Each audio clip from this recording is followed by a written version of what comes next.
va a quedar grabado. Ahí estamos. Ahí estamos dejando grabado para subirlo después al canal de YouTube. Así que bueno, todo lo que quieran expresarse, después van a quedar offline, así que van a tener la posibilidad. Yami, te doy la palabra a vos, quedan 3 minutos 56, haces la introducción, presentá los disertantes, las disertantes. Las disertantes. Bueno, buenas tardes para todos, bienvenidos.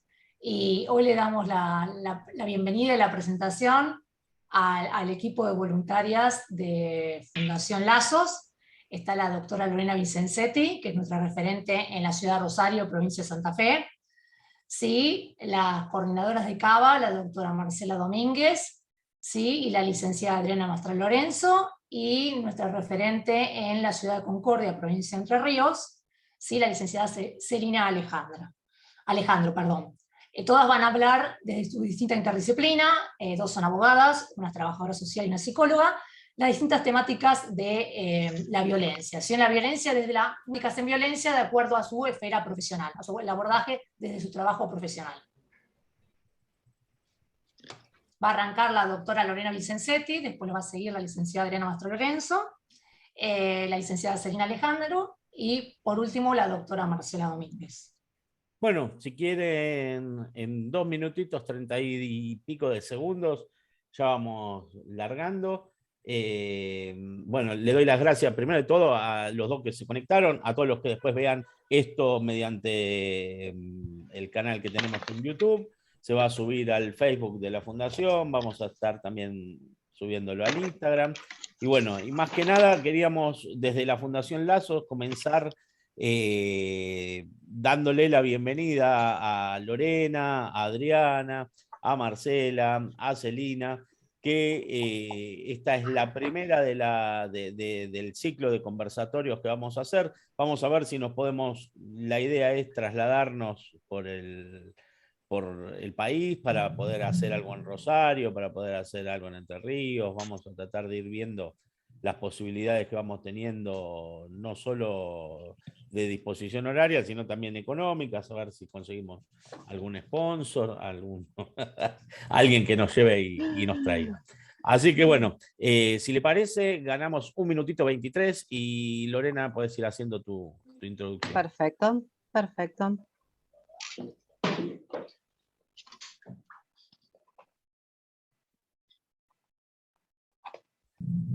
Todo tuyo el aire. Voy a mutear a todos. Bueno. Quedamos. Aún así la idea no me molesta en absoluto que, ya que es un conversatorio, podamos interactuar. Me parece que eso está bueno independientemente de la exposición y demás, porque la idea es que verdaderamente todos nos enriquezcamos de las distintas interdisciplinas que vamos a abordar, que esa era la idea con cada una de las disertantes que están acá participando, es ni más ni menos poder dar herramientas prácticas más allá de lo académico, que cada una técnico en su materia lo va a aplicar, pero la idea es poder enriquecer a estos papás y mamás impedidos o estos niños que se ven involucrados en un proceso de violencia para ver qué es lo que tenemos que hacer y cómo lo debemos hacer, y a través del conocimiento vamos a poder viabilizarlo. Así que cualquier interrupción va a ser bienvenida porque siempre salta algo, surge algo que nos podamos acomodar en este tipo de procesos.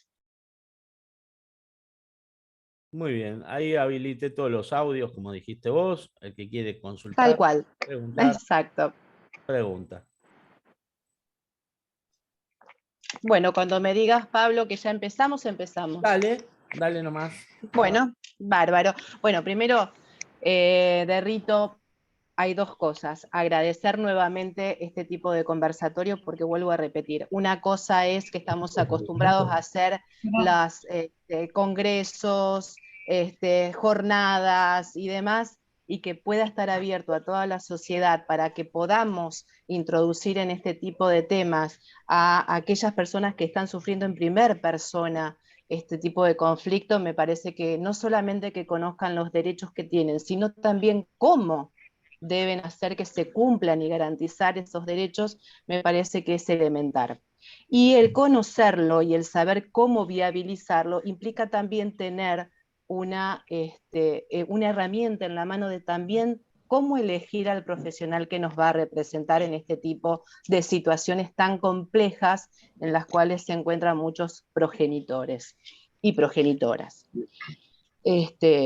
Dada la cuenta de eso, mi tema, que al menos es lo que más, al menos yo como profesional del derecho de familia, me resulta sumamente angustiante y preocupante, es qué nos pasa con estos niños, este derecho de las infancias que se encuentran involucrados en un proceso de violencia familiar. Hoy por hoy, yo siempre digo que uno nunca puede despegarse de esta reseña histórica que todos tenemos en las cuestiones de familia, porque ahí podemos llegar a entender por qué hoy estamos como estamos, ¿no? Nosotros como sociedad tenemos una historia detrás que podemos empezar a viabilizar qué es el lugar que nos ocupa cada uno de los sujetos. Y ahí entran estos niños, niñas y adolescentes, que hoy son sujetos de derecho. Pero si vamos no mucho atrás, en el siglo XIX, el primer caso que fue documentado y que fue tomado como maltrato, y no maltrato infantil, eso lo va a hacer lo llamativo, es un caso que se dio en Estados Unidos, en la ciudad de Nueva York, en la década de 1860, con una niña llamada Mary Wilson. Y yo siempre lo traigo a colación porque realmente, imagínense que en esa época ni siquiera el niño era asemejado a un animal. En esa época los animales tenían una asociación que los protegía contra el maltrato y el abuso animal, pero los niños no. Los niños eran propiedad, y vayamos más atrás inclusive, en Roma, con el pater familia, era el propietario de sus hijos y se asemejaban a los esclavos y podía hacer y deshacer, porque todo lo que uno hacía con eso que era de su propiedad nunca iba a ser cuestionado de injusto. Y así se dio en el transcurso de toda nuestra historia, es decir, durante todo el trayecto de nuestra historia, hablamos que la violencia en los hogares era algo habitual y ni siquiera se cuestionaba como tal. En este caso de esta niña, de Mary Wilson, se terminó resolviendo muy llamativamente porque quien pudo intervenir fue una trabajadora social, porque al no haber legislación de ninguna índole, indiscutiblemente por más que un vecino o la protectora de beneficencia, que en ese momento era la única, digamos, entidad importante que al menos trataba de contener a esos chicos abandonados o esos chicos que estaban en proceso de adopciones, bueno, proceso de adopciones entre comillas, y demás, no había legislación y por ende trataban de protegerlo como podían. Pero esta trabajadora social, a través de asemejar con un proteccionista en ese momento que fue el que creó esta asociación o esta asociación civil de protección contra el animal, dijeron, y bueno, ¿por qué no asemejar esta niña al reino animal? Y es ahí donde pudo, con una decisión judicial, poder salvar del lugar donde estaba, que eran papás adoptivos, a esta niña. Maltratos de todo tipo, porque no solamente era una esclavitud la que estaba sometida, sino que era el maltrato físico, psicológico, porque inclusive era quemaduras, eran cortada con tijera, era encadenada en la cama, así que imagínense que no estamos tan lejos de esa situación, estamos hablando de 1860, y recién en 1870 y algo, la primera protección, la primera sociedad de protección contra los niños. Entonces, devenido de eso, recién estamos hablando que en la década del 80, primero, obviamente, con 1959, el tema de la ONU y la proclamación de los derechos fundamentales de los niños y demás, recién ahí es donde el niño es visto como sujeto de derecho. Entonces, es muy, lamentablemente uno hoy lo quiere ver como si fuera algo que está, digamos, ya sólido, y en realidad lejos estamos de eso. De hecho, hoy estamos hablando que los niños, niñas y adolescentes tienen una legislación especial porque son un sector vulnerable, y aparte, esta expresión de vulnerabilidad de la que tanto hoy hablamos, ni siquiera viene del ámbito jurídico, viene del ámbito de la bioética. Así que imagínense todo lo que nos falta para que todo ese bagaje de normativa con la que hoy contamos nosotros como profesionales del derecho pueda realmente verse, no solo cumplimentándose, sino que garantizándose esos derechos que están plasmados en una normativa, en nuestra normativa interna, pero con un bagaje indiscutiblemente de normativa internacional y supralegal.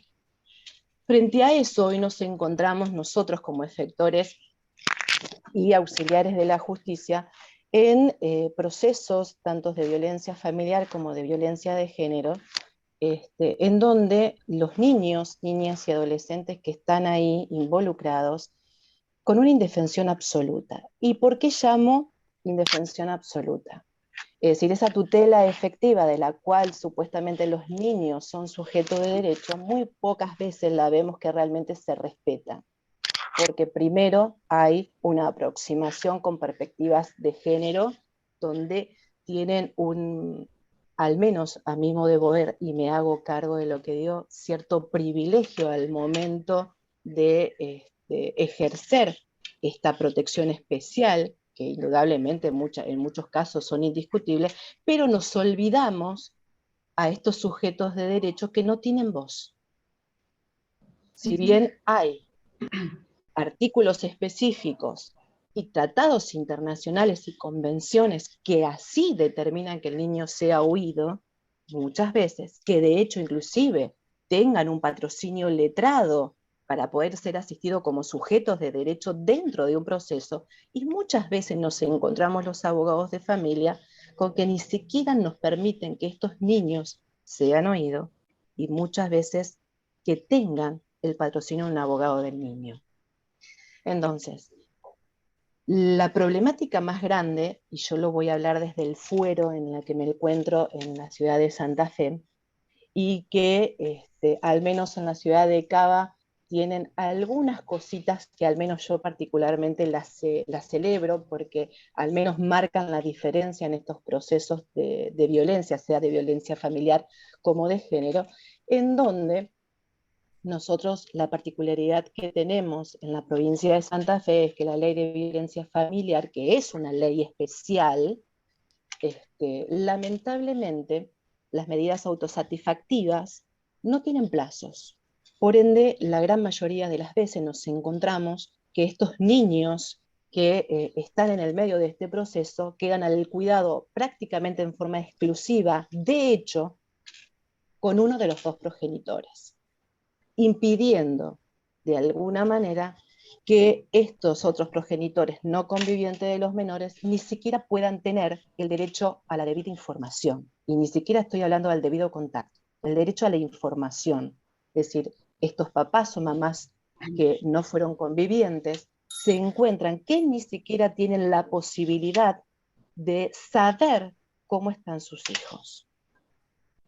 Y ese es el problema. Cuando uno se encuentra en esta temática, tenemos que ver que al momento de que uno es denunciado o denunciada por violencia de género o violencia familiar, ¿cuáles son las herramientas con las que contamos? Muchos, al menos desde mi práctica forense, noto que desconocen por completo que toda medida autosatisfactiva o toda medida, como la llaman en Cava, cautelar, en la ley de violencia de ustedes, pueden ser recurridas. Y este es el primer paso que yo siempre digo que se debe tener en cuenta y que muchos papás o mamás desconocen. Es decir, frente a la notificación por medio de un oficio judicial, donde hay medidas autosatisfactivas o medidas cautelares que versan usualmente en la prohibición de acercamiento o en su defecto el cese de hostigamiento con alguna que otra exclusión si hubo convivencia o no antes, nos encontramos que esas medidas pueden ser revisadas. Esta revisión implica justamente no dejar firme un hecho o una denuncia que la otra parte hizo. ¿Y qué nos permite? Nos permite que si uno puede interponer en tiempo y forma, es decir, obviamente porque tenemos un plazo muy, muy acotado, son de 3 días más un día de gracia, por ejemplo acá en el fuero santafesino, es ni más ni menos que abrir la causa prueba. Es decir, abrir la etapa probatoria para poder ver qué podemos tener nosotros en la mano para poder ofrecer la prueba pertinente. Y esos papás y esas mamás que hoy por hoy nos ven impedido de tener el contacto con los chicos, podemos viabilizar a través de esas pruebas muchas herramientas y mucha documentación y mucha información de oficio que nos puede servir para lo que puede venir después. Lamentablemente nosotros acá, en la provincia de Santa Fe, nos encontramos que la ley y el procedimiento que establece la ley de violencia familiar en ningún momento llama a audiencia. Es decir, ustedes tienen un deberá, juez de familia, llamar a audiencia dentro del plazo de 48 horas. Nosotros no tenemos nada de eso. No solamente las medidas autosatisfactivas no tienen plazo, que pueden ser in eternum si no las cuestionamos, pero por el otro lado también, no dentro de lo que es el proceso o el procedimiento de familia, que es un procedimiento especial, está regido por la ley que cada una de las provincias haya promulgado, no tenemos audiencia. Es decir, el proceso de violencia familiar o de género se circunscribe y termina con la proclamación de esas medidas autosatisfactivas. Por eso es tan importante recurrirlas y no dejarlas firmes si estamos realmente convencidos de que esos hechos denunciados no fueron tales, o al menos no fueron del modo en que se denunciaron. Porque justamente con las pruebas que nosotros podamos ofrecer, podemos no solamente ofrecer que nuestros niños, nuestros hijos, puedan ser escuchados en el marco de una defensora de menores, sino también podemos hacer perfiles psicológicos, pericias psicológicas de oficio, que nos pueden servir para las próximas acciones conexas que va a tener este proceso de violencia. Y poder, de alguna manera, ayudar a nuestros hijos a que puedan ser escuchados.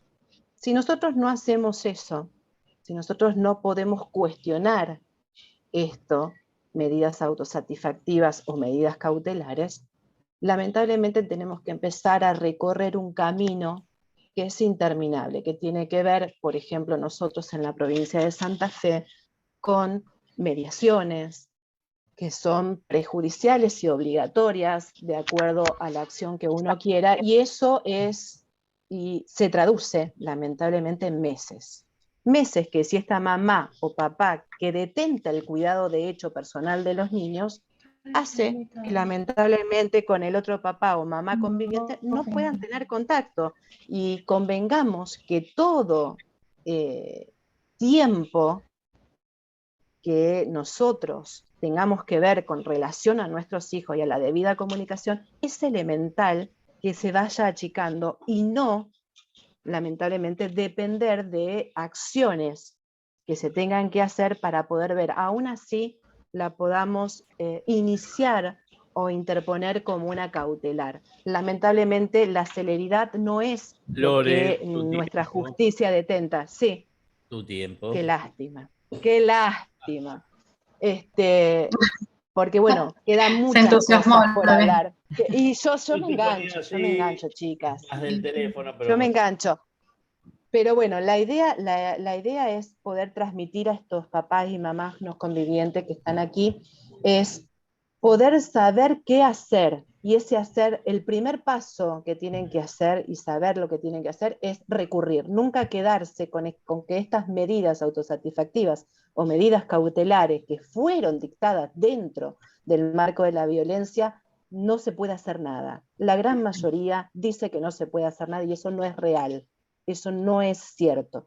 Todas las leyes de cada una de las provincias que nosotros tenemos que ha adherido a la Ley Nacional de Violencia Familiar, todas prevén una etapa recursiva. ¿Por qué? Porque son leyes especiales y aún así no estuviera puesto expresamente en esa ley especial, las leyes se aplican por analogía, por supletoriedad y por ausencias. Y para eso están los códigos procesales y civiles de cada una de las provincias. Y es ahí donde nosotros como profesionales debemos, ni más ni menos como profesión de medios que somos, instar a eso, a que no se queden con que con esas medidas no se puede hacer nada.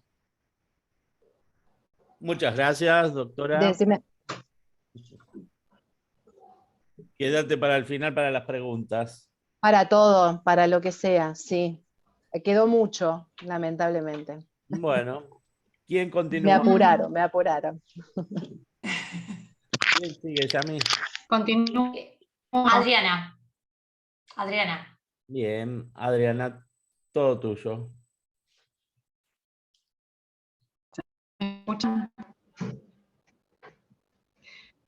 Bueno, yo voy a articular con lo que planteó Lorena con respecto a las violencias, a esta mirada sobre la niñez, digo, esta introducción que hizo histórica, está muy buena porque, bueno, la verdad que sigue sucediendo.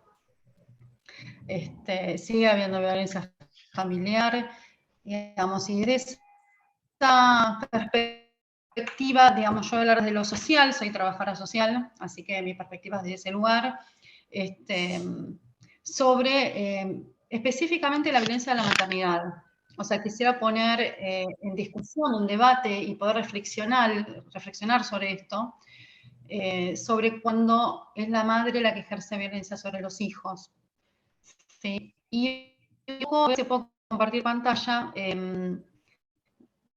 no puedo, es desmitificar, ¿no? Digamos, hay varios mitos, ¿sí? Respecto a que si sos mujer, tenés que ser madre, y si sos madre, tenés que ser buena. Entonces la madre puede todo, hay como una hegemonía de la maternidad. La madre puede todo, la madre es la que abastece, la madre es que todo lo encuentra y que todo lo puede, parecería. Pero resulta que no es así. Como madres nos cansamos, nos hartamos, nos pasan cosas. A veces también somos madres de nuestras madres, porque también el rol de la mujer es de tutora. Por lo cual, digamos, hay todo como una construcción social, ¿no? Sobre esto.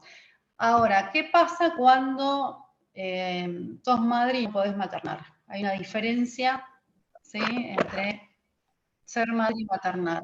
Obviamente lo mismo cabe para los progenitores, ¿no? O ser padre y no poder paternar, ¿no? Yo ahora específicamente me voy a referir a la temática, digamos, de la maternidad. Entonces, bueno, cuando se ejerce violencia psicológica, bueno, la física que es la más manifiesta, cuando se ejerce violencia alimentaria, ¿sí? Digamos, he tenido situaciones, digamos, de atender madres que, digamos, tenían dificultades con esto, ¿sí? De darle alimentos a los hijos en mal estado, por ejemplo.